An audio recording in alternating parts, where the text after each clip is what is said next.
Татарстан дәүләт телерадиокомпаниясе Русфон җәмгыяте белән берлектә авыру балаларга ярдәм итү проектын дәвам итә. Сәйдәгә дә ярдәм кирәк. Сабыйга әле 1 яшьтә юк, тик ул каты авырый. Без нәни кызга бергәләп ярдәм итә алабыз. Хостахана палатасы диварлары артында икенче яшәеш барлыгын Сәйдә әлегә белми.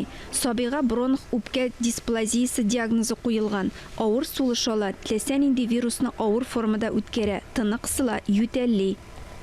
В данный момент Хәзерге вакытта баланың организмы кислород ярдәменә мохтаҗ. Үпкәсе зарарланган, тиешенчә сулыш ала алмый. Махсус аппарат ярдәмендә баланың сулыш алуын җиңеләйтү мөмкинлеге бар.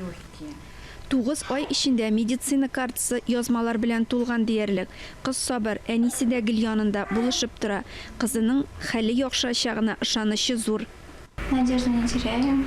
Все будет хорошо, Алла бирсә. Без өметебезне өзмибез. Алла бирсә барысы да яхшы булыр. Бер кайчанда мондый хәл булыр дип уйламаган идем. Ярдәм сорап башкаларга мөрәҗәгать итәргә туры килде. Ярдәм итүләренә кызымның хәле яхшыруга ышанам.